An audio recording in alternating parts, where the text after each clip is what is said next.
Apocalypse आते ही इंसान आखिर में जो चीज खाएगा उसी में ट्रांसफॉर्म हो जाएगा। जिस इंसान ने ड्रैगन विस्कर नूडल्स खाई होंगी वो प्राचीन ब्लैक ड्रैगन बन जाएगा जिसकी ताकत आसमान हिला देगी। जिसने फ्राइड चिकन लेग खाई होगी वो आग से दोबारा जन्म लेने वाला अमर फिनिक्स बन जाएगा। लेकिन मैं पिछले जन्म में वेजिटेरियन था, इसलिए मेरे अंदर कोई टैलेंट ही जागा नहीं। उस अपोकलिप्स में इंसान और खूंखार जानवर पूरी दुनिया में तबाही मचा रहे थे। मैं ज्यादा दिन तक जिंदा नहीं रह पाया और बड़ी दर्दनाक मौत मारा गया। लेकिन अब मैं अपोकलिप्स से ठीक पहले दोबारा जन्म ले चुका हूँ। मुझे इस अपोकलिप्स का हर राज पता है। इस बार मैं हर कदम सोच समझ कर चलूंगा और इस दुनिया की सबसे ऊंची पोजीशन पर बैठूंगा। मेरा पहला टारगेट है उल्लू।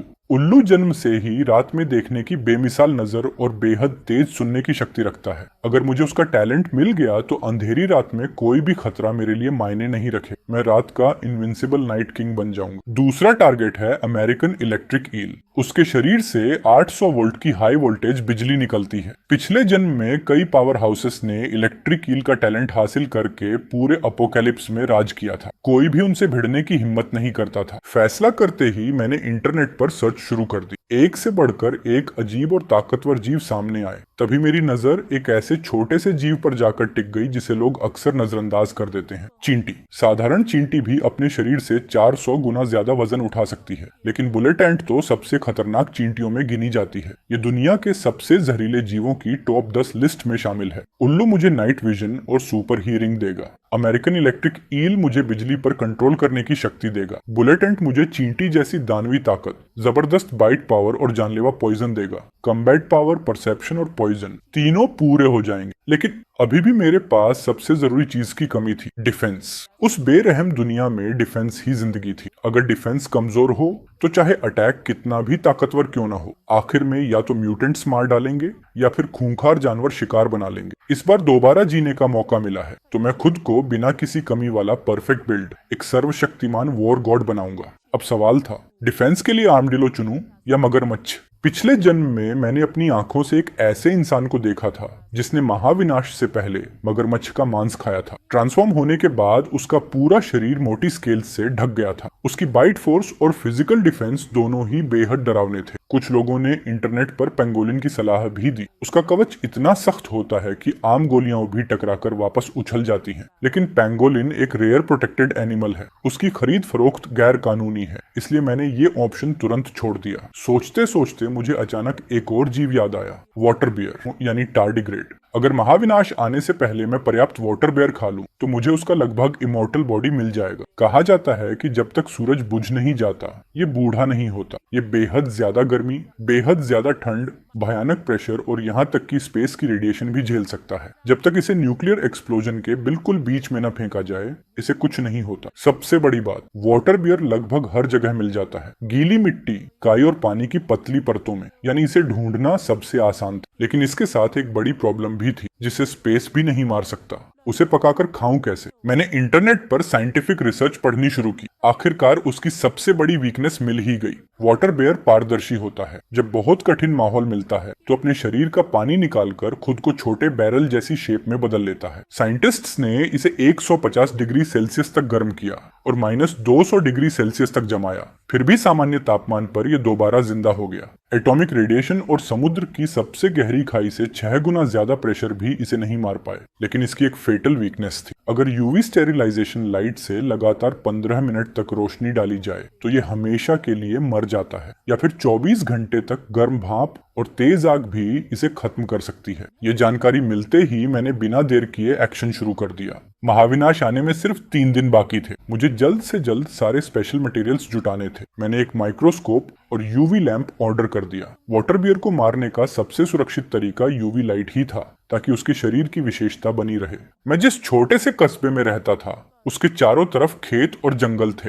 हर जगह काई उगी हुई थी जो वाटर बेयर का सबसे पसंदीदा ठिकाना है। मैं जंगल में गया और कई मिट्टी इकट्ठी करने लगा। तभी रास्ते में करीब 15 सेंटीमीटर लंबा एक सैलमेंडर घास के बीच से निकलता दिखाई दी। उसे देखते ही मुझे याद आया कि इस जीव के पास बेहद जबरदस्त रीजेनरेशन टैलेंट होता है। इसके कटे हुए अंग दोबारा उग आते हैं। मैंने तुरंत इंटरनेट पर सर्च किया। पता चला कि सैलमेंडर लगभग अनगिनत बार अपने शरीर के हिस्से दोबारा बना सकता है और उसकी लाइफ फोर्स बेहद बेहद जबरदस्त होती। मैं खुशी से झूम उठा। वाटर बियर का इमॉर्टल बॉडी और सैलामेंडर की रिजेनरेशन एबिलिटी, अगर दोनों टैलेंट्स मिल गए तो मुझे हराना लगभग नामुमकिन हो जाएगा। मैं सैलामेंडर को घर ले आया, फिर बाइक से झीले में जाकर यूवी लैंप खरीदा, साथ ही स्ट्रेचेबल क्लोथ्स भी ले लिए ताकि ट्रांसफॉर्म होने पर कपड़े फटे नहीं। इसके बाद मैंने इंटरनेट पर पालतू जानवर पालने वाले लोगों को प्राइवेट मैसेज भेजा और ऊंची कीमत देकर उल्लू, अमेरिकन इलेक्ट्रिक ईल और बुलेट एंट खरीदने की बात की। शाम तक सारे काम निपट गए। फिर मैं स्कूल गया और वहां से माइक्रोस्कोप,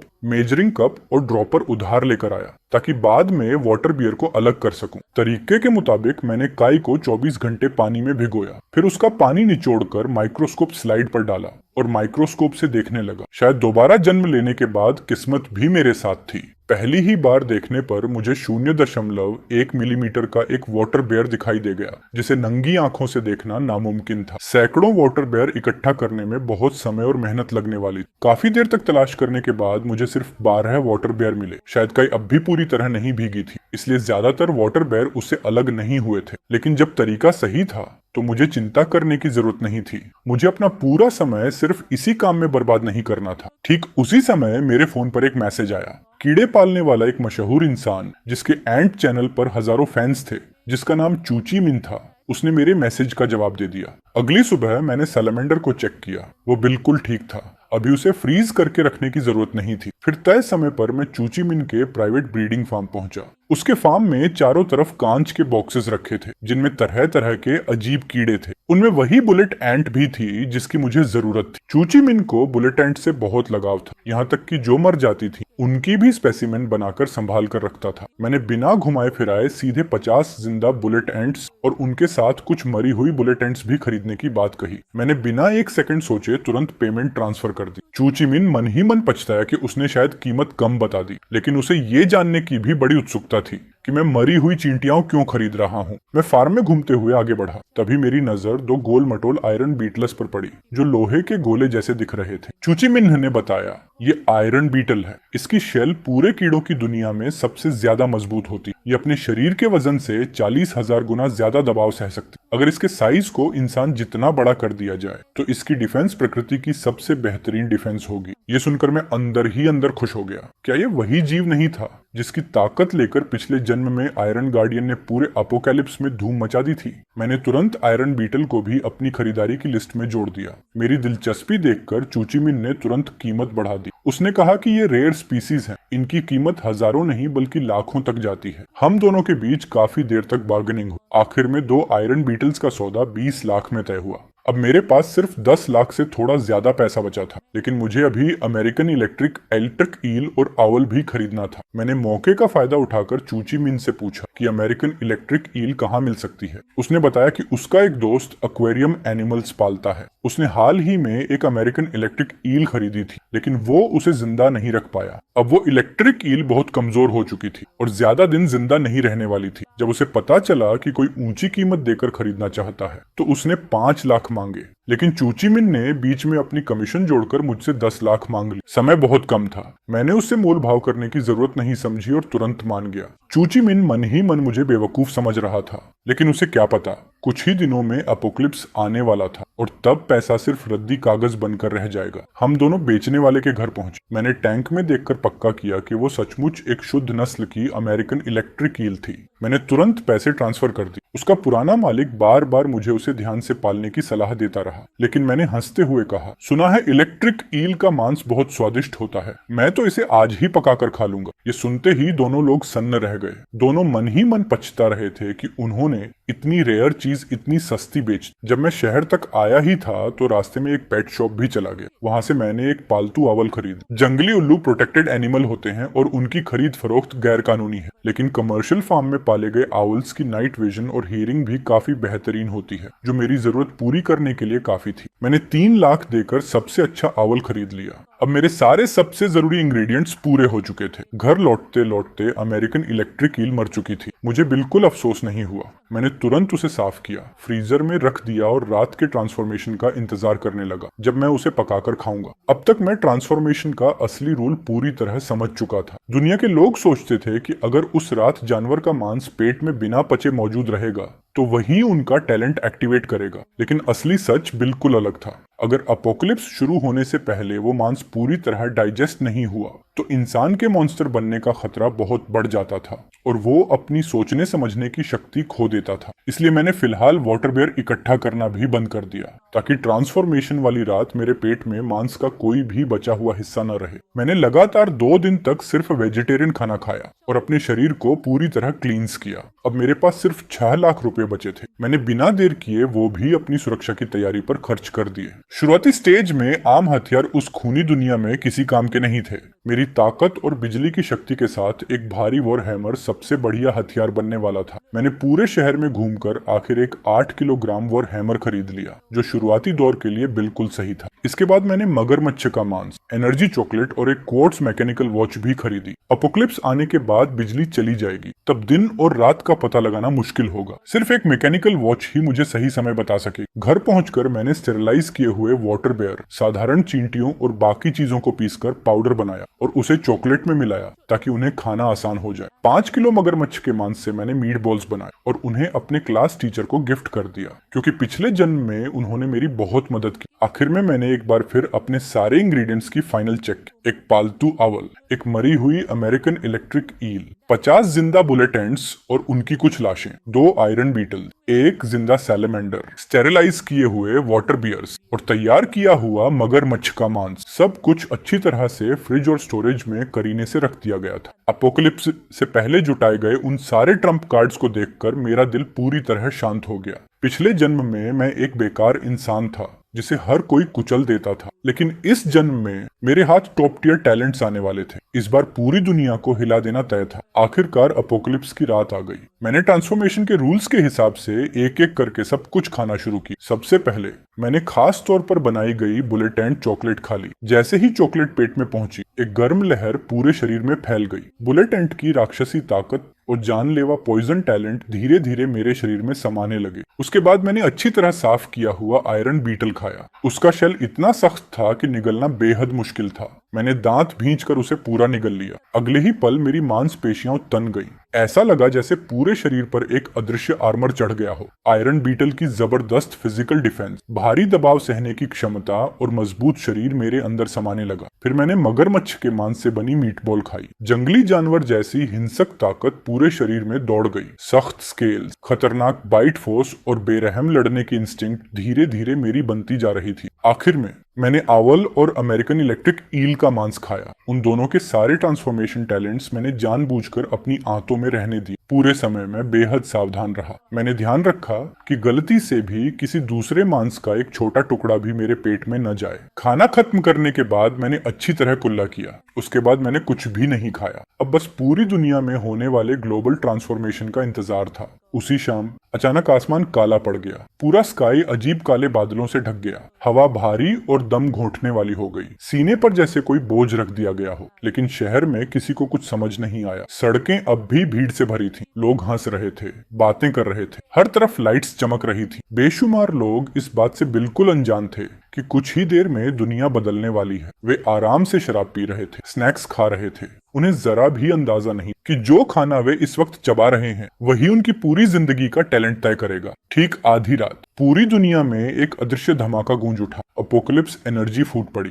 पूरी दुनिया का ट्रांसफॉर्मेशन आधिकारिक तौर पर शुरू हो गया। धरती और आसमान कांप उठे। गहरे बैंगनी रंग का अंधेरा पूरी दुनिया पर टूट पड़ा। सड़कों की लाइट्स पागलों की तरह टिमटिमाने लगीं और अगले ही पल फट गईं। एक पल पहले तक रोशनी से भरा नाइट मार्केट अब पूरी तरह अंधेरे में डूब चुका था। बस डरावनी बैंगनी रोशनी चारों तरफ फैल रही थी। अपोकलिप्स की बर्फ जैसी ठंडी हवा हर गली और हर कोने में फैल गई। वो सन्नाटा सिर्फ आधा सेकंड ही चला। पास ही एक नौजवान अभी अभी ग्रिल्ड मटन का टुकड़ा मुंह में डाल रहा था। अचानक उसका पूरा शरीर बुरी तरह कांपने लगा।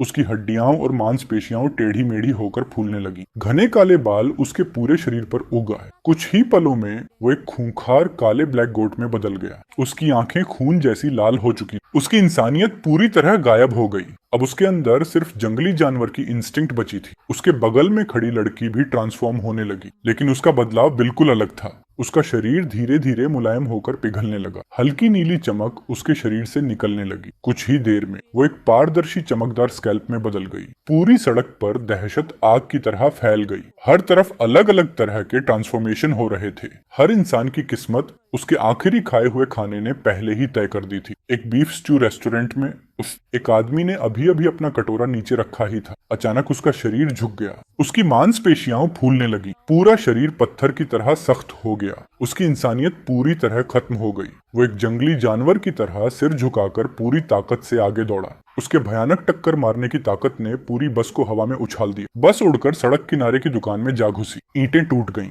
लोहे के सरिये मुड़ गए। चारों तरफ धूल का गुबार फैल गया। उसी के पीछे एक आदमी घुटनों के बल कांप रहा था। उसकी त्वचा चिकनी और चित्तीदार हो गई। उसका चेहरा एक बदसूरत फ्रॉग जैसा बन गया। अचानक उसकी लंबी लाल जीभ बिजली की तरह बाहर निकली। उसने भाग रहे एक राहगीर को लपेट लिया। जोर से खींचकर उसे अपने मुंह की तरफ घसीट लिया। उसी समय उसके पूरे शरीर पर बने बड़े बड़े फोड़े फटने लगे। उनमें से तेजाब जैसा एसिड चारों तरफ बिखर गया। जहां भी एसिड गिरता जमीन से सक की आवाज आती और सड़क पल भर में गलने लगती। मैं दूसरी मंजिल की खिड़की के पास खड़ा नीचे मची अफरा तफरी को ठंडी नजरों से देख रहा था। तभी बगल वाले घर से अचानक चीखने की आवाज आई। अगले ही पल लगभग 2 मीटर लंबा एक काला वुल्फ सीढ़ियों से छलांग लगाता हुआ आया। उसने एक ही वार में खिड़की तोड़ दी और सीधे जमीन पर कूद पड़ा।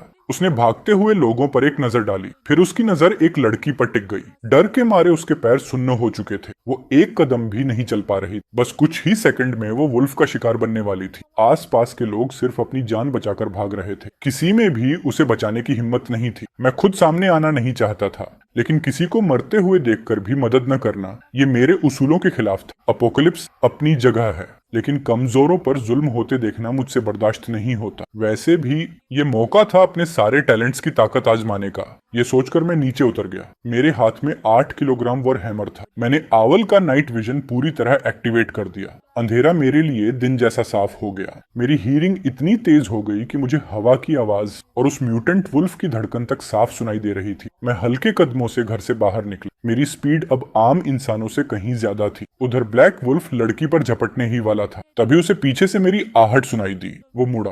उसकी लाल आंखें सीधे मुझ पर टिक गईं। वो गुर्राकर मुझे डराने लगा। मैंने एक हाथ में वॉर हैमर पकड़ा हुआ था। मेरे पूरे शरीर पर हल्की हल्की बिजली चमक रही थी। आयरन बीटल का आर्मर मेरे शरीर की रक्षा कर रहा था। मैं सीधा उसकी तरफ देखकर बोला, दफा हो जा। मेरी ओरा से ब्लैक वुल्फ एक पल के लिए हिल गया। वो कुछ देर झिझका, लेकिन अगले ही पल उसकी जंगली इंस्टिंक्ट हावी हो गई। उसने चारों पंजों से जमीन को धक्का दिया और पूरी रफ्तार से मेरी तरफ झपटा। मैं अपनी जगह से हिला तक नहीं। मैंने तुरंत बुलेट एंट की मॉन्स्टर स्ट्रेंथ एक्टिवेट कर दी। मेरी बाजुओं की मांसपेशियां उभर आईं। मैंने पूरी ताकत से वो हैमर घुमाकर उसके ऊपर दे मारा। धड़ाम! एक जोरदार धमाका हुआ। ब्लैक वुल्फ हवा में उड़ता हुआ दूर जाकर दीवार से टकराया। उसके शरीर की हड्डियां टूटने की आवाज साफ सुनाई दी। वो दर्द से चीख उठा। उसने अविश्वास से मेरी तरफ देखा। बाहर से मैं बिल्कुल एक आम इंसान जैसा दिख रहा था, लेकिन मेरी स्ट्रेंथ, डिफेंस और ओरा तीनों उससे कई गुना ज्यादा थे। जो लोग अभी तक जान बचाकर भाग रहे थे अब वहीं खड़े होकर मुझे हैरानी से देखने लगे। एक ही वार में मैंने वुल्फ को बुरी तरह घायल कर दिया था। वुल्फ ने बड़ी मुश्किल से खुद को उठाया। उसके पूरे शरीर पर धूल लगी थी। जहां जहां हड्डियां टूटी थीं, वहां से लगातार खून बह रहा था। उसकी आंखों से अब हैवानियत गायब हो चुकी थी। उसकी जगह डर आ चुका था। उसने अपनी पूंछ दबा ली। दर्द से कराहते हुए वो अंधेरी गली की तरफ भाग गया। जिस लड़की की जान मैंने बचाई थी उसके पैर अब भी कांप रहे थे। वो धीरे धीरे मेरे सामने आई। कांपती आवाज में बार बार मेरा शुक्रिया अदा करने लगी। मैंने बस एक बार उसकी तरफ देखा और ठंडी आवाज में कहा, जरूरत नहीं। अपोकलिप्स में कोई किसी का सहारा नहीं बन सकता। सिर्फ खुद पर भरोसा करना सीखो। अपनी जान खुद बचाओ। इतना कहकर मैं वापस घर की तरफ मुड़ गया। लेकिन मैं कुछ ही कदम चला था कि सड़क के दोनों तरफ की झाड़ियों और अंधेरी गलियों से लगातार सरसराहट की आवाज आने लगी। आवल की सुपर हियरिंग ने तो इसको ताकि सोका जिसमटा हीतरू ने तुरंत खतरे का एहसास कर ली। अगले ही सेकंड नाखून जितनी छोटी छोटी अनगिनत काली एंट्स हर कोने से निकलकर सड़क पर फैल गईं। वे जहां से गुजर रही थी वहां की हर चीज पल भर में चट कर रही थी। ये साधारण चींटियां नहीं थी। अपोकलिप्स एनर्जी सिर्फ इंसानों में ही नहीं बल्कि कीड़ों और जानवरों में भी म्यूटेशन ला चुकी थी। जो चींटियां पहले बिल्कुल नुकसान नहीं पहुंचाती थी अब बेहद खूंखार बन चुकी थी। कुछ राहगीर भाग भी नहीं पाए थे कि उन म्यूटेंट एंट्स ने उन्हें चारों तरफ से घेर लिया। चारों तरफ दर्दनाक चीखें गूंज उठी। मेरे पीछे खड़ी लड़की का चेहरा सफेद पड़ गया। वो डर के मारे मेरे पीछे छिप गई और कांपती हुई बोली,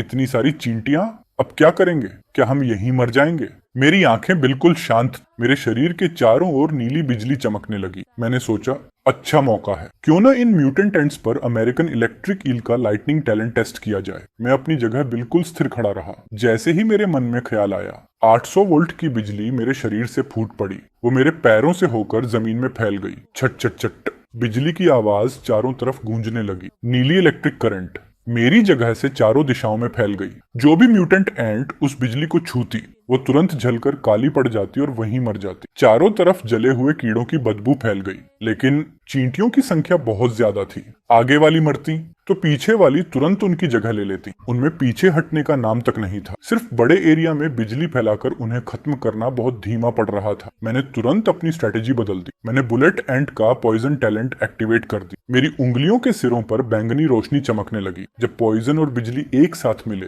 तो मेरे 3 मीटर रेडियस के अंदर आने वाली हर म्यूटेंट एंट या तो बिजली से जलकर मर जाती या झर लगते ही उसी जगह ढेर हो जाती। साथ ही आयरन, बीटल और मगरमच्छ की डुअल डिफेंस भी पूरी ताकत से एक्टिवेट हो गई। मैंने अपनी डिफेंस को पूरी तरह खोल दिया। अब अगर कोई चींटी मेरे शरीर पर चढ़ भी जाती तो भी वो मेरी स्किन को नहीं काट सकती थी। मेरा शरीर लोहे जैसा सख्त हो चुका था। वाटर बियर का इमोर्टल बॉडी और सैलेमेंडर की रीजनरेशन एबिलिटी मुझे बिल्कुल निडर बना रही थी। अगर मैं घायल भी हो जाता तो जख्म तुरंत भर जाते, सिर्फ कुछ ही मिनटों में। मेरे पैरों के नीचे मरी हुई चींटियों का इतना बड़ा ढेर लग गया कि उसने खुद ही एक दीवार बना दी और बाकी चींटियों का रास्ता रोक दिया। मेरे पीछे खड़ी लड़की मुझे हैरानी से देख रही थी। इतनी खतरनाक म्यूटेंट एंट्स को मैं इतनी आसानी से रोक रहा था, ये देखकर उसकी आंखें अविश्वास और सम्मान से भर गईं। चींटियों का सफाया करने के बाद मैं उसे वहां से कहीं और जाने के लिए कहने ही वाला था कि तभी दूर से एक कान फाड़ देने वाली रोर सुनाई दी। करीब 3 मीटर लंबा एक विशाल जंगली डॉग दहाड़ता हुआ हमारी तरफ दौड़ता आ रहा था। उसके पीछे 10 से ज्यादा लोग डंडे, चाकू और दूसरे हथियार लेकर भाग रहे थे। उनके चेहरों पर साफ दिखाई दे रहा था कि वो एपोकलिप्स के बाद बना कोई नया छोटा गैंग। वे उस म्यूटेंट बीस्ट को मारकर उसके रिसोर्सेज छीनना चाहते थे, लेकिन अगले ही पल पूरा सीन पलट गया। विशाल डॉग अचानक पलटा। एक ही पंजे के वार से उसने सबसे आगे वाले आदमी को उड़ा दिया और अगले ही पल उसकी गर्दन चबा डाली। चारों तरफ खून बिखर गया। बाकी लोगों के चेहरे डर से सफेद पड़ गए। अब किसी की हिम्मत नहीं हुई कि उसका पीछा करे। सब अपनी जान बचाकर भाग गए। एक इंसान को मारने के बाद उस विशाल डॉग ने पूरी सड़क पर नजर दौड़ाई। फिर उसकी लाल आंखें सीधे मुझ पर टिक गईं। शायद उसने महसूस कर लिया था कि मेरी ओरा बाकी सबसे अलग थी। उसने मुझे अपना अगला शिकार मान लिया। वो जोर से दहाड़ा और बिजली जैसी स्पीड से मेरी तरफ झपट पड़ा। मेरी आंखें ठंडी हो गई। मैं लड़ाई नहीं चाहता था, लेकिन मुसीबत खुद मेरे पास आ गई थी। तो क्यों ना इसी के साथ अपनी ओवरऑल कॉम्बैट पावर भी टेस्ट कर लूं। ये सोचकर मैंने अपने हाथ में पकड़ा 8 किलोग्राम वॉर हैमर और भी कसकर पकड़ लिया। बुलेट एंट की मॉन्स्टर स्ट्रेंथ पूरी तरह फूट पड़ी। मेरी बाजुओं की मांसपेशियां फूल गईं। नीली बिजली मेरे पूरे शरीर के चारों तरफ लिपट गई। मैं अपनी जगह से बिना हिले उसका इंतजार करने लगा। आसपास खड़े सभी लोग सांस रोककर ये नजारा देखने लगे। अगले ही पल विशाल डॉग मेरे सामने पहुंच गया। उसने अपना बड़ा सा मुंह खोलकर सीधे मेरी गर्दन दबोचने की कोशिश की।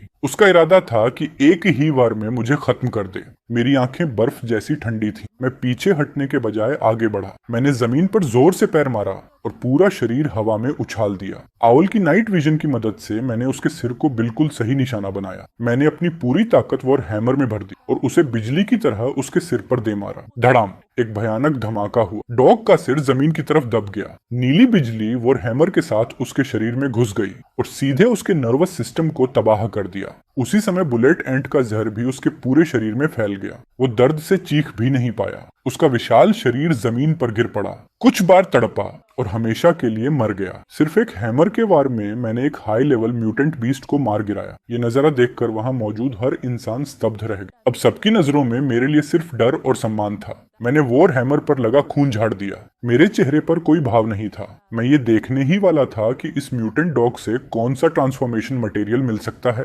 तभी जंगल की तरफ से फिर एक जोरदार रोर गूंजी। इस बार की दहाड़ पहले से कहीं ज्यादा भयानक। उसमें ऐसी प्रेशर ओनरा थी जिसने पूरे कस्बे को ढक लिया। धरती जोर जोर से कांपने लगी। दुकानों के शीशे एक एक करके टूट गए। हवा अचानक बेहद भारी हो गई। सारे म्यूटेंट इंसेक्ट्स और लो लेवल म्यूटेंट बीस्ट्स डर के मारे जमीन पर लेट गए। किसी की भी हिलने की हिम्मत नहीं हुई। मैंने पहाड़ों की तरफ देखा। मेरी आंखें और भी ठंडी हो गईं। पिछले जन्म में अपोकलिप्स की शुरुआत में इतना ताकतवर म्यूटेंट बीस्ट कभी नहीं था। क्या ये मेरे रीबर्थ की वजह से आया हुआ कोई नया बदलाव था? सिर्फ उसकी ऑरा से ही महसूस हो रहा था कि वो अभी मारे गए डॉग से कई गुना ज्यादा ताकतवर था। वो शुरुआती दौर का एक पीक लेवल म्यूटेंट बीस्ट था। वो क्या है? किसी ने डर के मारे चीखते हुए कहा। सब लोगों ने एक साथ पहाड़ वाले चौराहे की तरफ देखा। घने अंधेरे में करीब 5 मीटर ऊंची एक विशाल काली परछाई धीरे धीरे कस्बे की तरफ बढ़ रही थी। उसका पूरा शरीर कोयले जैसी काली आयरन आर्मर से ढका हुआ था। उसका सिर भालू जैसा था, लेकिन उसके माथे पर 3 नुकीले लाल सींग निकले हुए थे। उसके चारों पैर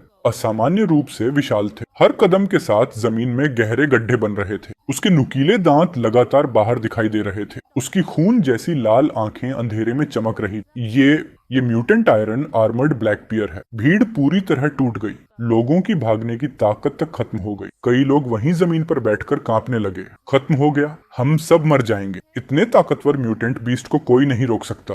म्यूटेंट ब्लैक बियर ने पूरे कस्बे पर नजर डाली। फिर उसकी लाल आंखें सीधे मुझ पर टिक गईं। शायद उसने समझ लिया था कि उसी इंसान ने उस म्यूटेंट डॉग को मारा है। वो मेरी तरफ दहाड़ा और पागलों की तरह दौड़ पड़ा। उसकी स्पीड इतनी तेज थी कि सिर्फ उसकी शैडो दिखाई दे रही थी। कुछ ही सेकंड में वो सड़क के बीचों बीच पहुंच गया। उसका विशाल पंजा हजारों किलो के वजन के साथ मेरी तरफ गिरा। उससे उठी हवा के दबाव से ही सांस लेना मुश्किल हो गया। बचो, हटो। जिस लड़की को मैंने बचाया था वो पूरी निराशा के साथ चीख उठी। मेरी आंखें बिल्कुल ठंडी थी। अब मैं अपनी ताकत छिपा नहीं सकता था। मैंने आयरन बीटल की आर्मर डिफेंस, मगरमच्छ की हार्ड स्केल्स, दोनों को पूरी ताकत से रेजोनेंस में एक्टिवेट कर दिया। मेरा पूरा शरीर लोहे जैसा मजबूत हो गया। साथ ही वाटर बेयर का इमोर्टल बॉडी और सैलामेंडर की रिजेनरेशन एबिलिटी भी पूरी तरह तैयार थी। उस विशाल बेयर के सामने मैं एक कदम भी पीछे नहीं हटा। मैंने वॉर हैमर को कसकर पकड़ा। बुलेट एंट की मॉन्स्टर स्ट्रेंथ फिर से फूट पड़ी। मेरे पूरे शरीर की मांसपेशियां तन गईं। मैंने सारी ताकत हैमर में भर दी और सीधे उसके विशाल पंजे से टकरा गया। टन्नन!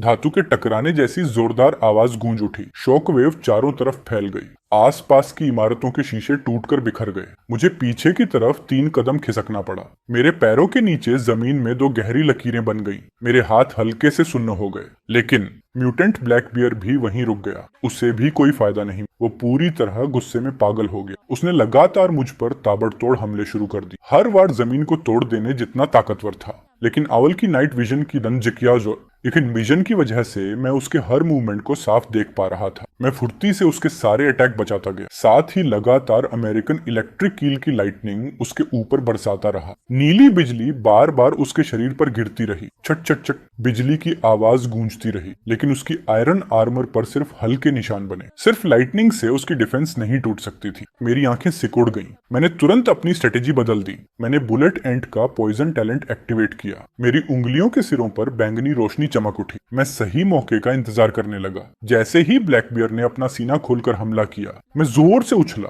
और हैमर को दोनों हाथों से कसकर पकड़ा और लाइटनिंग व पॉइजन को एक साथ मिलाकर उसके सिर और गर्दन के जोड़ पर पूरी ताकत से वार कर दी। ये हमला मेरी पूरी ताकत से भरा हुआ था। धड़ाम!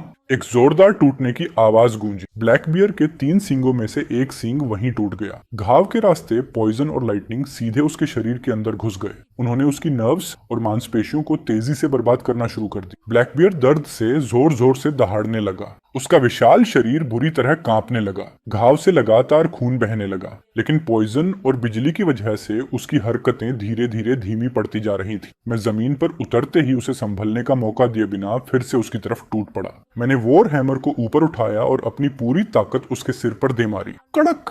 उसकी खोपड़ी टूटने की आवाज आई। ब्लैक बियर का सिर अंदर की तरफ धंस गया। उसका विशाल शरीर जोर से जमीन पर गिर पड़ा। वो कुछ बार तड़पा, फिर हमेशा के लिए मर गया। उसका गर्म खून पूरी जमीन पर फैल गया। आसपास खड़े सभी लोग फटी आंखों से मुझे देखते रह गए। मैंने वॉर हैमर नीचे कर दी। मेरे शरीर पर चमक रही बिजली धीरे धीरे गायब होने लगी। लेकिन मेरे चेहरे पर अब भी कोई भाव नहीं। इतना अभी भी काफी नहीं है। उसी समय दूर से लगातार कदमों की आवाज और गुर्राने की आवाजें आने लगी। म्यूटेंट ह्यूमंस का एक झुंड जो पूरी तरह अपनी जंगली इंस्टिंक्ट के काबू में आ चुका था, हमारी तरफ भागता हुआ आ रहा था। उनकी नजर सीधे ब्लैक बियर की लाश पर थी। उनकी आंखों में साफ लालच दिखाई दे रहा था। जाहिर था वे उसकी लाश छीनना चाहते थे। मैंने अपनी मुट्ठियां भींच ली। मुझे साफ महसूस हो रहा था कि ब्लैकबियर को मारने के बाद मेरे शरीर के सारे ट्रांसफॉर्मेशन टैलेंट्स पहले से ज्यादा मजबूत हो गए थे। मेरे अंदर ब्लड एनर्जी उफान मार रही थी। लगता था कि हाई लेवल म्यूटेंट बीस्ट्स को मारने से सारे टैलेंट्स लगातार निखरते और मजबूत होते हैं। कुछ ही देर में म्यूटेंट ह्यूमंस का वो झुंड सड़क के मुहाने पर पहुंच गया। करीब 10 लोग थे। सबकी आंखें लाल थी, चेहरे बेहद डरावने थे। हर किसी के शरीर पर अलग अलग म्यूटेशन फीचर्स थे। किसी के कान भेड़िए जैसे थे, किसी के हाथ पंजों में बदल चुके थे। साफ था कि ट्रांसफॉर्मेशन के बाद वे पूरी तरह अपनी जानवर वाली इंस्टिंक्ट के गुलाम बन चुके थे। उनका लीडर तेंदुए के सिर वाला म्यूटेंट था। उसका शरीर बेहद फुर्तीला था। हाथ में खून से सना लोहे का पाइप पकड़ा हुआ था। उसके चेहरे पर घमंड साफ दिख रहा था। उसकी लालची नजर ब्लैकबियर की लाश से हट ही नहीं रही थी। अपोकलिप्स में हाई लेवल म्यूटेंट बीस्ट का मांस किसी खजाने से कम नहीं था। उसे खाने से ताकत तेजी से बढ़ती थी। ये देखकर आसपास खड़े लोग डरकर और दूर हट गए। किसी की हिम्मत नहीं थी कि इस लड़ाई में फंसे। यहाँ तक कि जिस लड़की को मैंने बचाया था वो भी डर के मारे एक कोने में सिमट गई। कुछ ही सेकंड में उन म्यूटेंट ह्यूमंस ने मुझे और ब्लैकबियर की लाश को चारों तरफ से घेर लिया। उनकी आंखों में सिर्फ हत्या की भूख थी। मुझे अकेला देखकर उनका घमंड और बढ़ गया। लीडर हंसते हुए बोला, लड़के, टैलेंट तो है तेरे अंदर। ब्लैक बेयर को भी मार गिराया, लेकिन तेरी किस्मत यहीं खत्म हो गई। चुपचाप लाश हमें दे दे और बता कि तेरे टैलेंट्स का राज क्या है। ऐसा करेगा तो तुझे पूरी लाश के साथ मरने देंगे। मैं अपनी जगह से जरा भी नहीं हिला। एक हाथ में वॉर हैमर पकड़े बर्फ जैसे ठंडे चेहरे के साथ मैं उन्हें देखता रहा। मेरे दिल में जरा भी डर नहीं था, बस हंसी आ रही थी। पिछले जन्म में मैं अपनी कायरता और बार बार झुकने की वजह से लोगों के पैरों तले कुचला गया था, लेकिन इस जन्म में जो भी मेरी चीजों पर हाथ डालेगा उसे उसकी कीमत चुकानी पड़ेगी। मैंने आखिरी बार उन्हें चेतावनी दी, दफा हो जाओ। मेरी आवाज शांत, लेकिन उसमें ऐसा प्रेशर था जिसे कोई नजरअंदाज नहीं कर सकता था। अफसोस, लालच ने उनकी अक्ल छीन ली थी। उन्होंने मेरी बात को बिल्कुल भी गंभीरता से नहीं लिया। लीडर जोर से दहाड़ा। उसने लोहे का पाइप घुमाया और हवा की तरह मेरी तरफ दौड़ा। उसकी स्पीड बेहद तेज थी। एक पल में वो मेरे सामने पहुंच गया। उसने पाइप सीधा मेरे सिर पर दे मारा। उसी समय बाकी म्यूटेंट ह्यूमंस भी मुझ पर टूट पड़े। कोई मुक्का मार रहा था, कोई अपने पंजों से मुझे चीरना चाहता था। वे अपनी संख्या का फायदा उठाकर मुझे घेर कर मार डालना चाहते थे, लेकिन मैं बिल्कुल भी नहीं घबराया। मैंने आउल की सुपर हियरिंग पूरी तरह एक्टिवेट कर दी। हवा की आवाज,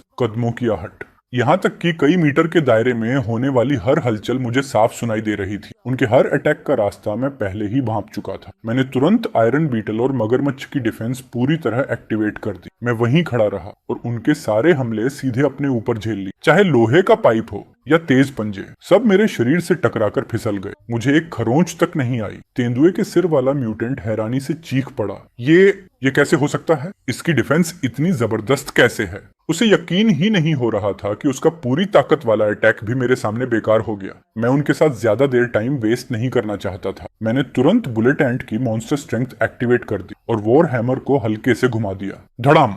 जोरदार टक्कर की आवाज गूंजी। जो दो म्यूटेंट ह्यूमंस मेरी तरफ दौड़े थे, वे हैमर लगते ही खून उगलते हुए पतंग की तरह हवा में उड़ गए और जमीन पर गिरते ही बेहोश हो। बाकी लोगों के चेहरे का रंग उड़ गया। अब उन्हें समझ आ चुका था कि मेरी और उनकी लेवल बिल्कुल अलग थी, लेकिन अब पीछे हटने का रास्ता भी नहीं बचा था। उन्हें मजबूरी में जान लगाकर लड़ना ही पड़ा। जैसे ही मेरे मन में ख्याल आया, अमेरिकन इलेक्ट्रिक ईल का लाइटनिंग टैलेंट फूट पड़ा। नीली बिजली ने मेरे पूरे शरीर को ढक लिया और एक इलेक्ट्रिक शील्ड बना दिया। जो भी मेरे पास आकर उस बिजली को छूता, वो तुरंत करंट लगने से कांपने लगता और जमीन पर गिर पड़ता। उसी समय मेरी उंगलियों से बुलेट एंट का बैंगनी पॉइजन भी फैलने लगा। मैं उनके हमलों से बचते हुए लगातार मूव करता रहा। हर बार उनके शरीर की कमजोर जगह पर पड़ रहा था। बैंगनी जहर उनके शरीर में घुसते ही उनके हाथ पैर सुन्न पड़ गए। पूरा शरीर अकड़ गया। उनकी कॉम्बैट पावर वहीं खत्म हो गई। सिर्फ 10 सेकंड से थोड़ा ज्यादा समय बीता था और मुझे घेरने आए म्यूटेंट ह्यूमंस में से आधे से ज्यादा जमीन पर पड़े दर्द से कराह रहे थे। उनका लीडर डर के मारे कांप उठा। उसके चेहरे से सारा घमंड गायब हो चुका था। वो पलटा और भागने लगा। भागना चाहता है। मेरी आंखें ठंडी हो गईं। मैंने एक कदम आगे बढ़ाया। मेरी स्पीड उससे कई गुना ज्यादा थी। सिर्फ एक ही छलांग में मैं उसके पीछे पहुंच गया। वॉर हैमर सीधे उसकी पीठ पर दे मारा। कड़क! उसकी रीढ़ की हड्डी टूट गई। वो घुटनों के बल गिर पड़ा।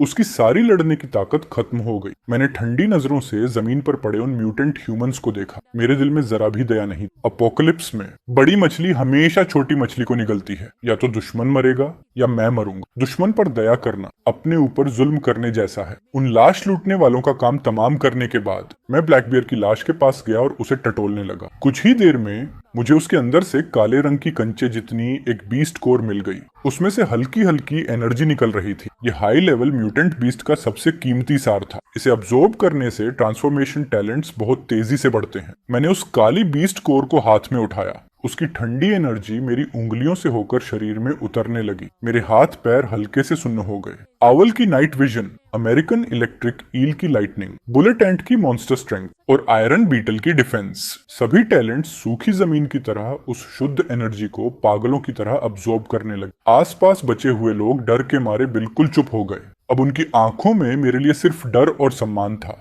कोई जोर से सांस लेने तक की हिम्मत नहीं कर रहा था। जिस लड़की को मैंने बचाया था वो अब भी एक कोने में सिकुड़ी हुई थी। उसके पैर अब भी कांप रहे थे।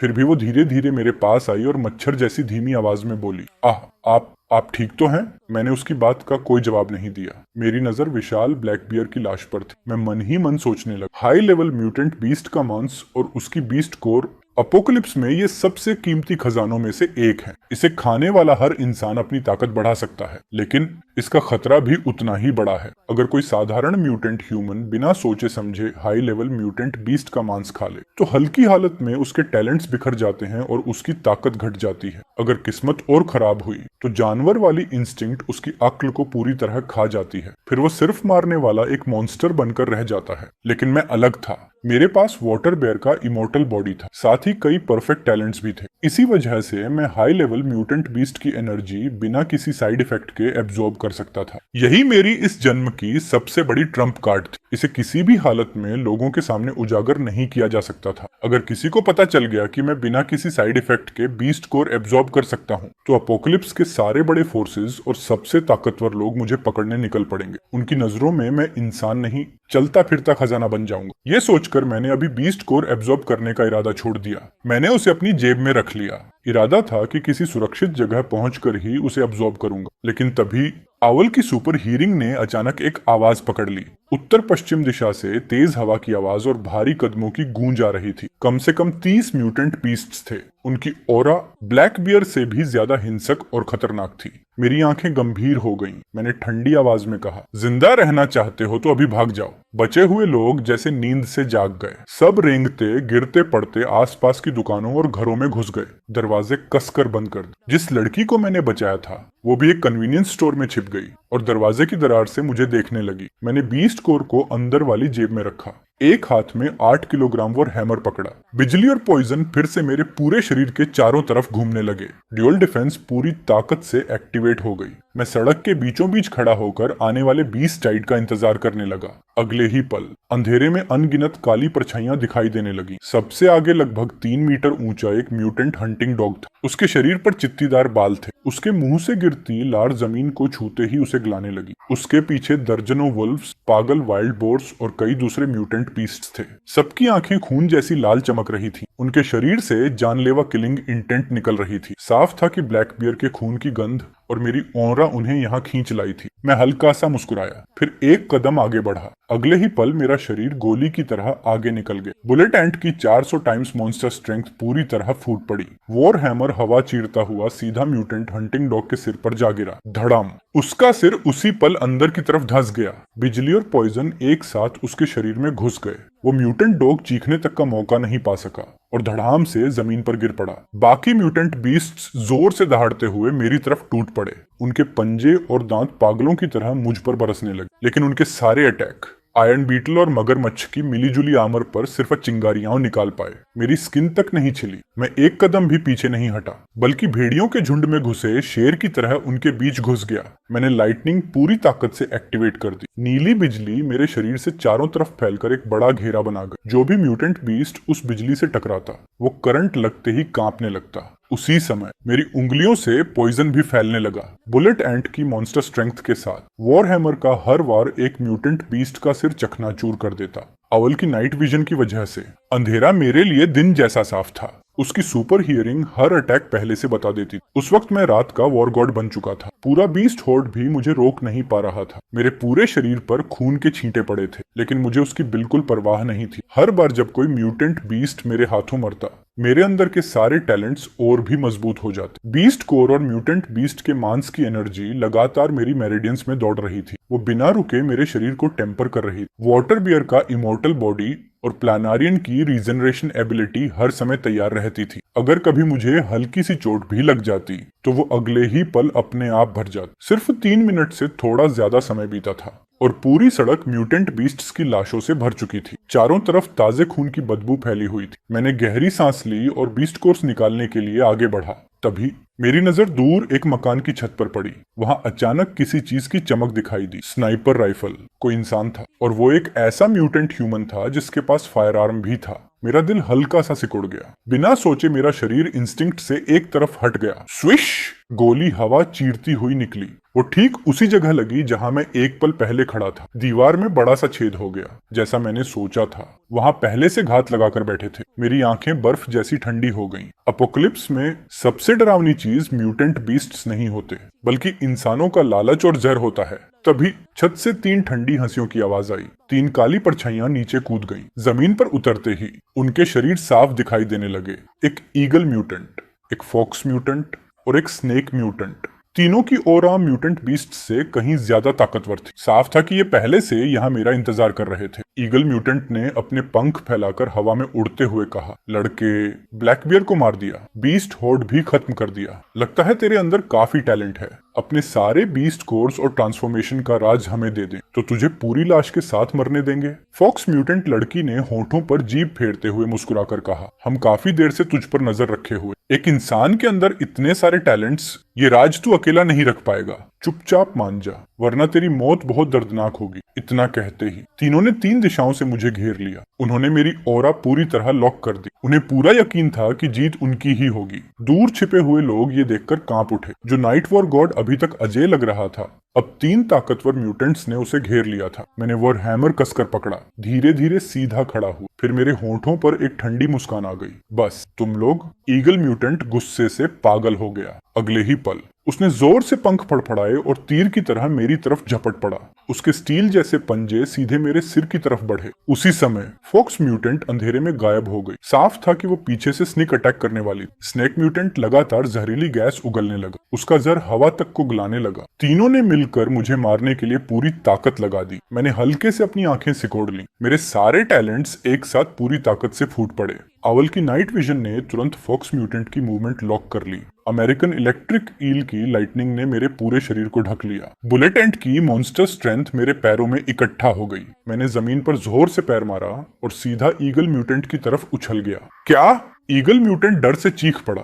उसी पल मैंने उसका एक पंख पकड़ लिया। बुलेट एंट की मॉन्स्टर स्ट्रेंथ पूरी तरह फूट पड़ी। कड़क! उसके पंख की हड्डियां टूट गईं। ईगल म्यूटेंट दर्द से जोर से चीख उठा। मैंने मौका नहीं छोड़ा, सीधा उसके सीने पर मुक्का दे मारा। बिजली और पॉइजन एक साथ उसके शरीर में घुस गए। वो कटी हुई पतंग की तरह नीचे गिर पड़ा। जमीन पर गिरते ही उसकी जान निकल गई। पहले दुश्मन को खत्म करके मैं तुरंत जमीन पर उतरा। उसी समय फॉक्स म्यूटेंट का स्नीक अटैक भी आ गया। उसका तेज खंजर मेरे शरीर से टकराया, लेकिन आयरन बीटल की आर्मर ने उसे उछालकर वापस फेंक दिया। फॉक्स म्यूटेंट की आंखें हैरानी से फैल गईं। वो तुरंत मुड़ी और भागने लगी। मैंने बिजली की एक लहर उसके टखने पर लपेट दी। उसका पूरा शरीर सुन्न हो गया। वो जमीन पर गिर पड़ी। उसके मुंह से दया की भीख निकलती। उससे पहले ही मैंने वॉर हैमर से एक और वार की। वो वहीं मर गई। अब सिर्फ स्नेक म्यूटेंट बचा था। वो डर के मारे पीछे मुड़ा और भागने लगा। भागते भागते वो लगातार जहर उगल रहा था। मेरी आंखें ठंडी हो गईं। सिर्फ एक ख्याल आया और 800 वोल्ट हाई वोल्टेज लाइटनिंग जमीन पर फैल गई। बिजली पल भर में उसके पैरों तक पहुंची। स्नेक म्यूटेंट करंट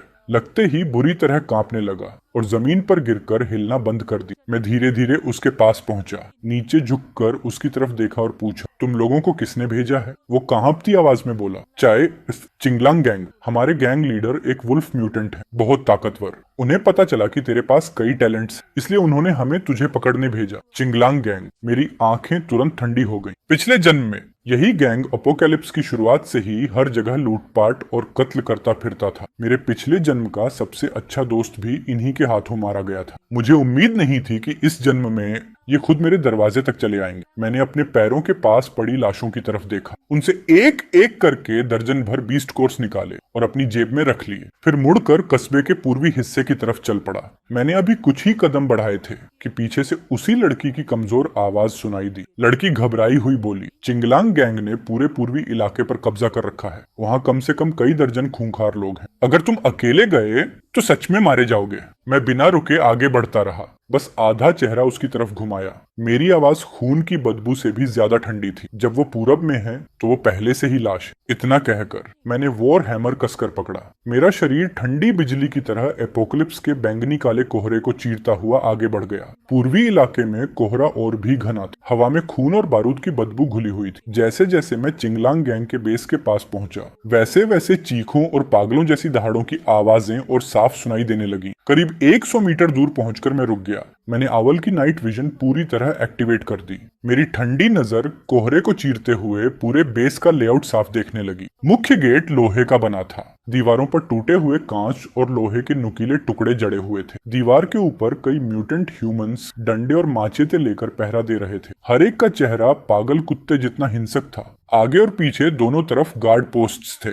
3 जगह एम्बुश भी लगाया गया था। कई पेट्रोल टीम्स लगातार चक्कर लगा रही थी। सबसे अंदर वाले वेयरहाउस एक भयानक ओरा सुनामी की तरह उठ रही थी। वहीं चिंगलांग गैंग का लीडर, एक ब्लैक वुल्फ म्यूटेंट, छिपा बैठा था। पिछले जन्म में उसने इंसानों और म्यूटेंट बीस्ट्स का मांस खाकर जबरदस्ती अपनी ताकत बढ़ाई थी। उसके हाथों सैकड़ों लोग मारे गए थे और इस जन्म में उसने मुझ पर हाथ डालने की हिम्मत की। तभी एक गार्ड चिल्लाया, रुक जा, कौन है? मैंने ठंडी आवाज में जवाब दिया, तुम्हारे गैंग लीडर की लाश उठाने आया हूँ। बात पूरी होते ही मैंने जमीन पर जोर से पैर मारा। बुलेट एंट की मॉन्स्टर स्ट्रेंथ पूरी तरह फूट पड़ी। मैं सीधा मेन गेट की तरफ दौड़ गया। साला, गार्ड चिल्लाया और तुरंत अपना भाला मेरी तरफ फेंक दिया। तेज भाला हवा चीरता हुआ मेरी तरफ आया। मैंने बचने की जरूरत ही नहीं समझी। आयरन बीटल और मगरमच्छ की डिफेंस पूरी तरह एक्टिवेट हो गई। ठाक! भाला मेरे सीने से टकराकर वापस उछल गया। मेरे शरीर पर एक खरोंच तक नहीं आई। अगले ही पल मैं गेट तक पहुंच चुका था। मैंने एक हाथ से लोहे का गेट पकड़ लिया। मॉन्स्टर स्ट्रेंथ फूट पड़ी।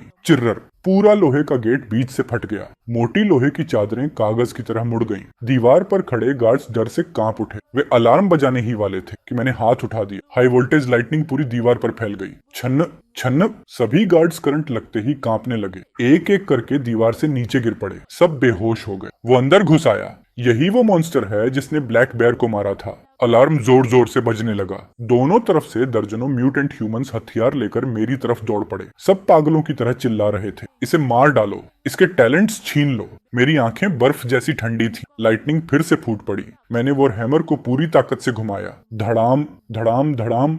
जो भी सामने आया, वॉर हैमर उसे उड़ाता चला गया। चारों तरफ हड्डियां टूटने की आवाज गूंजने लगी। अमेरिकन इलेक्ट्रिक ईल का लाइटनिंग टैलेंट पूरी ताकत से एक्टिवेट था। नीली बिजली मेरे शरीर से चारों तरफ फैल रही थी। मेरे 3 मीटर के दायरे में कोई भी इंसान टिक नहीं पा रहा था। वॉर हैमर पर बुलेट एंट का पॉइजन चढ़ा हुआ था। जिसे भी हैमर छूता उसकी मौत तय थी। ड्यूअल डिफेंस की वजह से तलवारें और माचेते मेरे शरीर से टकराकर सिर्फ चिंगारियां निकाल रहे थे। उनके वार मेरे लिए खुजली से ज्यादा कुछ नहीं थे। मैं ऐसे आगे बढ़ रहा था जैसे मेरे सामने कोई हो ही नहीं। हर कदम पर एक आदमी गिर रहा था। सड़क पूरी तरह खून से लाल हो चुकी थी। 3 मिनट भी नहीं बीते थे कि मेन गेट पूरी तरह साफ हो चुका था। हर तरफ सिर्फ कराहने की आवाजें बची थी। मैं खून से भीगा और हैमर उठाए धीरे धीरे सबसे अंदर वाले वेयरहाउस की तरफ बढ़ा। धड़ाम! मैंने लोहे का दरवाजा लात मारकर तोड़ दिया। अंदर हल्का अंधेरा था। एक कोने में दर्जन से ज्यादा बचे हुए लोग लोहे की जंजीरों से बंधे कांप रहे थे। वेयरहाउस के बीचों बीच 2 मीटर से भी ऊंचा एक ब्लैक वुल्फ म्यूटेंट तेल के बड़े ड्रम पर बैठा था। उसका पूरा शरीर काले बालों से ढका हुआ था। उसकी लाल भेड़िए जैसी आंखें चमक रही, मुंह से लगातार लार टपक रही थी। उसकी ओरा इतनी हिंसक थी कि हवा तक भारी हो गई थी। वही था चिंगलंग गैंग का लीडर लंगटू।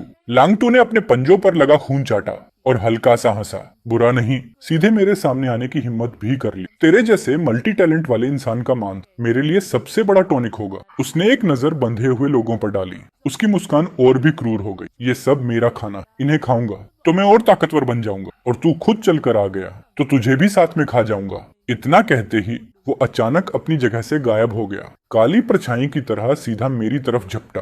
उसके भेड़िए जैसे पंजे हवा चीरते हुए सीधे मेरे सिर की तरफ आए। उसकी स्पीड, ताकत और दरिंदगी ब्लैक बियर से भी कहीं ज्यादा थी। मेरी आंखें गंभीर हो गईं। मैंने अपने सारे टैलेंट्स पूरी ताकत से एक्टिवेट कर दी। आवल की नाइट विजन ने सोडक हाइनसॉन तो आवल की नाइट लिस्नाइजन ने उसके अटैक का रास्ता लॉक कर लिया। सुपर हियरिंग ने ओवरनेटेड नाइट पर छोंका इंजीनियरिंग ने उसके अगले मूव का अंदाजा लगा लिया। बुलेट एंट की मॉन्स्टर स्ट्रेंथ मेरी बाह में इकट्ठी हो गई। आयरन बीटल की आर्मर ने पूरे शरीर को ढक लिया। ठाक! उसके पंजे मेरी बाह से टकराए। लोहे जैसी टक्कर की आवाज पूरे वेयर हाउस में गूंज गई। शॉकवेव से आसपास का सामान हवा में उड़ गया। मैं 2 कदम पीछे खिसक गया, लेकिन लैंगटू भी वहीं रुक गया। उसकी आंखों में हैरानी साफ दिख रही थी। वो घूरते हुए बोला, ओह, मेरे एक पंजे का वार भी रोक लिया। उसने मेरी डिफेंस को घूर कर देखा। मैंने उसे संभलने का मौका नहीं दी। मैं खुद आगे बढ़कर हमला कर दी। मैंने वॉर हैमर उसके पेट की तरफ पूरी ताकत से घुमा दी। हैमर पर लाइटनिंग और पॉइजन दोनों लिपटे हुए थे, लेकिन लैंग-टू की रिएक्शन स्पीड बहुत तेज थी।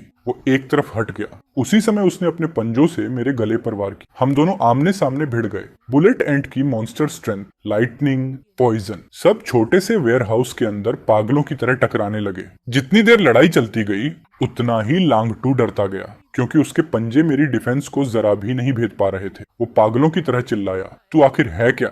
मैं मान ही नहीं सकता कि तुझे मार नहीं सकता। बात खत्म होते ही उसने अचानक अपना मुंह खोला। उसके मुंह से काले रंग की एक शॉकवेव निकली। जहां जहां वो गुजरी, वहां रखी शेल्फ्स पिघल गईं। जमीन से धुआं उठने लगा। अगले ही पल वो खुद हैरान रह गया। उसका चेहरा शक से भर गया। ये कैसे हो सकता है? तू अभी तक मरा क्यों नहीं?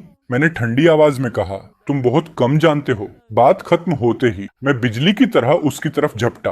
पलक झपकते ही मैं उसके सामने पहुंच गया। मैंने अपने बाएं हाथ से उसके भेड़िए वाले पंजे को पकड़ लिया। बुलेट एंट की मॉन्स्टर स्ट्रेंथ पूरी तरह फूट पड़ी। कड़क! मैंने उसका पंजा मरोड़कर तोड़ दिया। उसी समय मैंने दाएं हाथ से वो हैमर ऊपर उठाया। पूरी ताकत, लाइटनिंग और पॉइजन एक साथ हैमर में भर दिए, फिर सीधा उसके सिर पर दे मारा। कड़क! उसकी खोपड़ी फट गई। लैंग-टू का सिर नीचे धंस गया। काला खून चारों तरफ उछल गया। उसे चीखने तक का मौका नहीं मिला। उसका विशाल शरीर धड़ाम से जमीन पर गिर पड़ा। वो 2-3 बार तड़पा, फिर हमेशा के लिए मर गया। जंजीरों से बंधे सभी लोग फटी आंखों से मुझे देखते रह गए। उन्हें यकीन ही नहीं हो रहा था। मैं नीचे झुका। लैंग-टू के सिर के अंदर टटोल कर काली स्याही जैसी एक बीस्ट कोर निकाली, फिर बाकी बीस्ट कोर्स भी निकालकर अपनी जेब में रख ली। उसके बाद मैं उन कांपते हुए लोगों की तरफ मुड़ा। मैंने लोहे की जंजीर पकड़कर जोर से दबाया। थोड़ी सी ताकत लगाते ही जंजीर की कड़ियां टूटकर बिखर गईं। मैंने ठंडी आवाज में कहा, अनाज की बोरियां उठाकर खिड़कियां बंद कर दो और कोई आवाज मत करना। उन्होंने तुरंत सिर हिलाया। सबने मिलकर चावल की बोरियां, तेल के डिब्बे और बाकी सामान उठाकर खिड़कियों के सामने लगा दिया। साथ ही जमीन पर पड़े हथियार भी उठा लिए। कुछ ही देर में पूरा वेयर हाउस बिल्कुल शांत हो गया। सिर्फ हल्की हल्की सरसराहट की आवाज बची थी। सब होने के बाद मैं वेयर हाउस के बाहर अंधेरे में जाकर दीवार से टिक गया। मैंने आंखें बंद कर ली। धीरे धीरे अपनी सांसों को शांत किया। बीस्ट कोर की नरम एनर्जी लगातार मेरे शरीर में बहने लगी। मेरी सेंसेस, स्ट्रेंथ, डिफेंस सब धीरे धीरे और मजबूत होने लगे। साथ ही मेरी ओरा भी सिमट गई। अब बाहर से कोई मेरी असली ताकत का अंदाजा नहीं लगा सकता था। मैंने आंखें खोली। अंधेरे में मेरी नजर बर्फ जैसी ठंडी थी। तभी दूर से कई जोरदार दहाड़ें सुनाई दी। आवल की सुपर हीरिंग ने तुरंत उन्हें पकड़ लिया। ये बीस्ट टाइड नहीं था, न ही कोई पीछा करने वाला दुश्मन। ये मॉडिफाइड ऑफ रोड व्हीकल्स के इंजन की आवाज थी।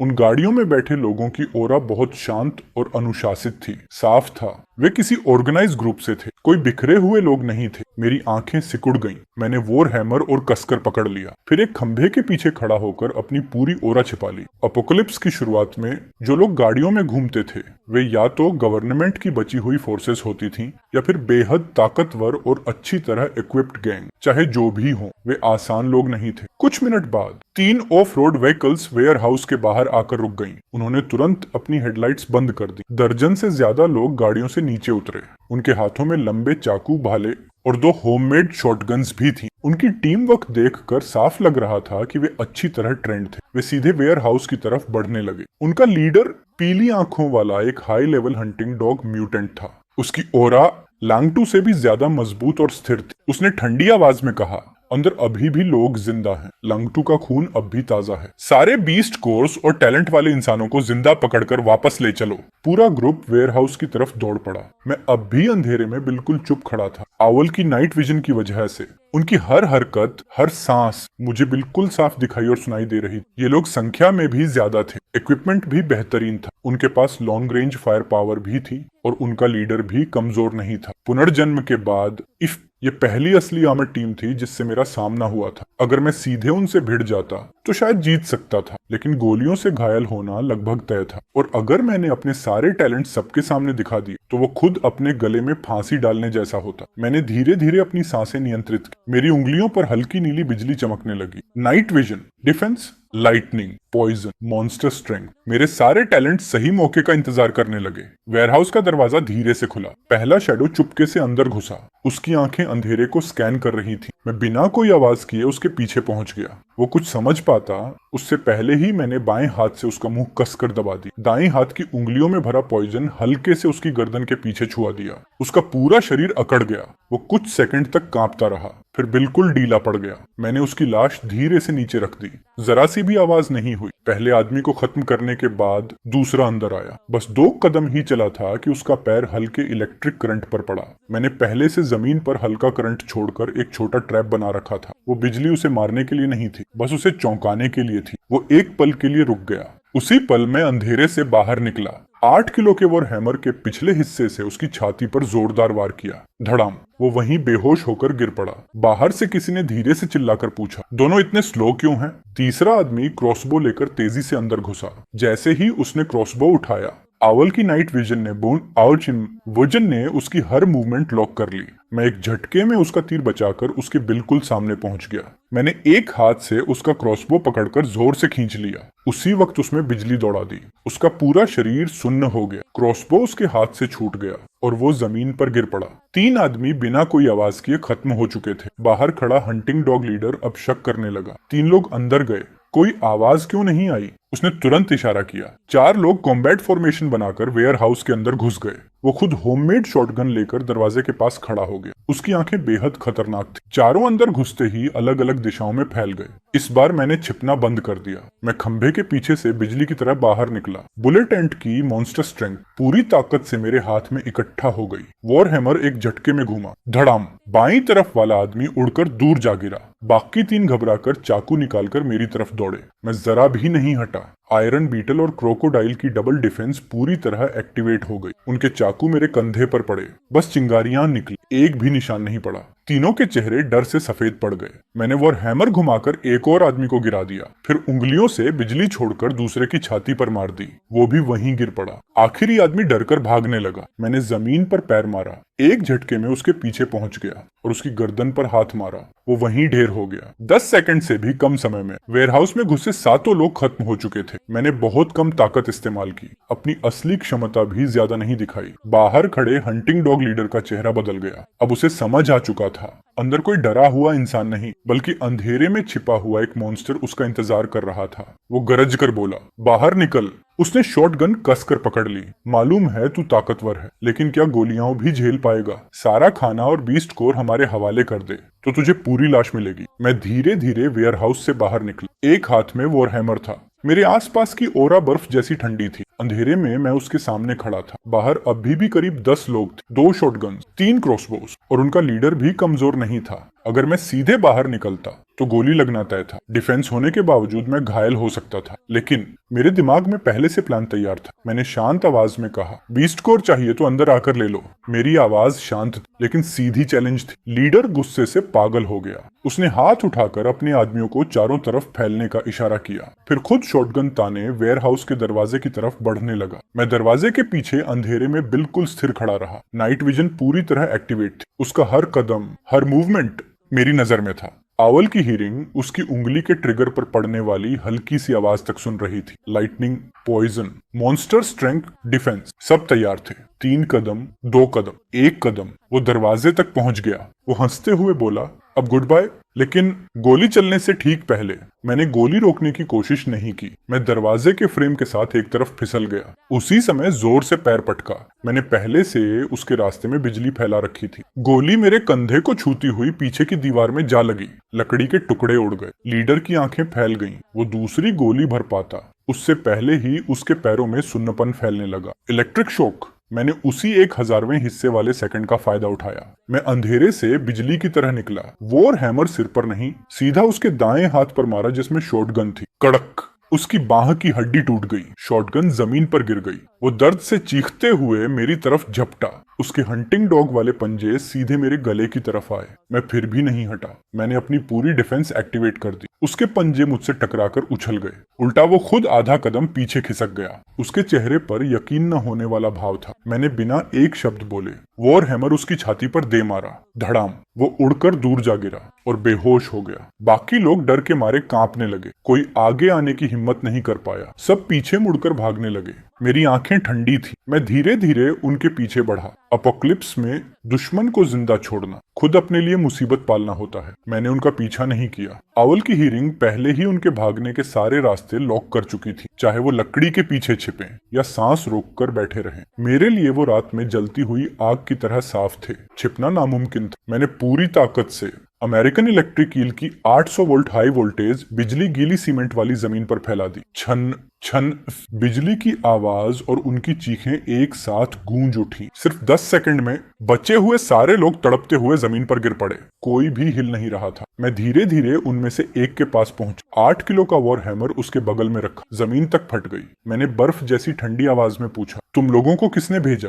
वो कांपते हुए बोला, ब्लैक स्टोन गैंग, हमारे बॉस झांग ब्याओ। वो वाइल्ड बियर म्यूटेशन वाला है। हम लोग चिंगलंग गैंग पर हमला करने वाले थे, लेकिन तुमने हमसे पहले ही सब खत्म कर दी। उसने डरते डरते एक और बात बताई। जो लोग भाग निकले थे उन्होंने रेडियो से मैन फोर्स को खबर दे दी थी। मैंने उसकी तरफ देखा। मेरी उंगलियों में पॉइजन जमा हो गया। मैंने बस हल्के से उसे छुआ। उसका शरीर अकड़ गया और अगले ही पल उसकी सांस हमेशा के लिए रुक गई। अपोकलिप्स में दुश्मन पर रहम करना खुदकुशी करने जैसा होता है। 5 मिनट भी नहीं बीते थे कि दूर से ऑफ रोड व्हीकल्स के तेज इंजन की आवाज आने लगी। हेडलैम्प्स ने घने कोहरे को चीर दिया। 3 steel reinforced of road vehicles पूरी रफ्तार से वेयर हाउस की तरफ दौड़ती चली आ रही थी। ऑफ रोड व्हीकल्स के ब्रेक्स की तेज चीखती आवाज गूंज उठी। सभी गाड़ियों के दरवाजे एक साथ खुल गए। 20 से ज्यादा लोग हथियार लेकर नीचे उतर आए। उनका लीडर करीब 2.5 मीटर लंबा था। उसका पूरा शरीर काले बालों से ढका हुआ था। सिर वाइल्ड बियर जैसा था। 2 नुकीले दांत बाहर निकले हुए थे। उसके हाथ में एक विशाल ब्रोड सोर्ड था। वो था जांग ब्याओ, ब्लैक स्टोन गैंग का बॉस। उसने पहले अपने मरे हुए आदमियों की तरफ देखा, फिर मेरी तरफ देखा। एक पल के लिए वो चौंक गया, फिर तिरस्कार से हंसते हुए बोला, मैं तो समझा कोई बड़ा आदमी होगा, निकला तो एक ऐसा छोकरा जिसके अभी पूरे बाल भी नहीं उगे। अगर अक्ल है तो वेयर हाउस छोड़ दे, सारे बीस्ट कोर्स हमारे हवाले कर दे तो तुझे पूरी लाश मिलेगी, वरना तू और अंदर छिपे हुए सारे लोग टुकड़ों में काट दिए जाओगे। उसके सारे आदमी जोर से हंस पड़े। 3 शॉटगन्स एक साथ मेरी तरफ तान दी गईं। उनकी आंखों में लालच और घमंड साफ दिख रहा था। मैंने बेकार की बात नहीं की, बस एक शब्द कहा, दफा हो जाओ। जांग ब्याओ के चेहरे की हंसी गायब हो गई। वो गुस्से से गरजा, मर जा। उसने अपना विशाल ब्रॉड सोर्ड घुमाया और मेरी तरफ झपटा। वाइल्ड बोर म्यूटेशन की मॉन्स्टर स्ट्रेंथ पूरी तरह फूट पड़ी। उसी समय उसके सारे आदमी भी एक साथ मुझ पर टूट पड़े। शॉटगन वाले लोगों ने ट्रिगर दबा दिया। गोलियां बारिश की तरह मेरी तरफ आने लगी। मेरी आंखों में चमक कौंधी। आउल की सुपर हियरिंग ने हर बुलेट का रास्ता पहले ही पकड़ ली। मैंने जोर से जमीन पर पैर मारा और एक झटके में साइड में हट गया। गोलियां मुझे छूती हुई पीछे दीवार में जा लगी। पत्थरों के टुकड़े चारों तरफ उड़ गए।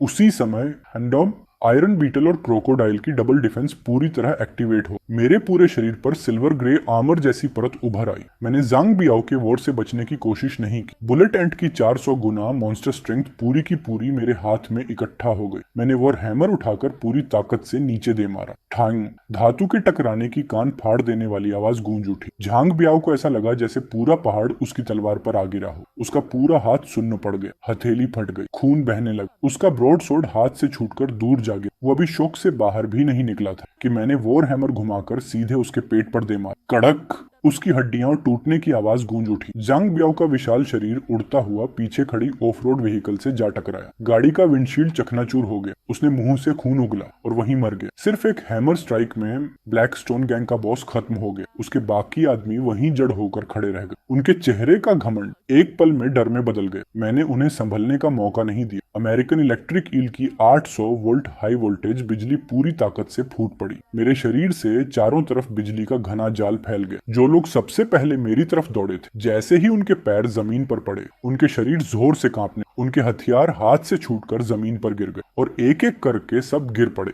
2 क्रॉसबो वाले लोग गाड़ी के पीछे छिपकर तीर चलाने ही वाले थे, लेकिन मैं पहले ही उनकी पोजीशन लॉक कर चुका था। मैं उछलकर हवा में गया, तीर बचाते हुए भूत की तरह उनके सामने पहुंच गया। मेरी उंगलियों में भरा पॉइजन हल्के से उनकी गर्दन के पीछे छू गया। दोनों बिना आवाज किए जमीन पर गिर पड़े। बाकी लोग जान बचाकर हर तरफ भागने लगे। मैं उनके पीछे दौड़ा। वॉर हैमर लगातार घूमता रहा। धड़ाम धड़ाम, हर हैमर स्ट्राइक के साथ एक आदमी गिरता गया। 2 मिनट भी नहीं बीते थे कि ब्लैकस्टोन गैंग के 20 से ज्यादा लोग पूरी तरह साफ हो चुके थे। कोई भी जिंदा नहीं बचा, सब मर चुके। एक भी दुश्मन नहीं छोड़ा। पिछले जन्म में मैं एक बेकार इंसान था जिसे कोई भी कुचल सकता था, लेकिन अब इस खून और तबाही के दौर में मैं इस दुनिया की सबसे ऊंची चोटी पर खड़ा होने वाला था।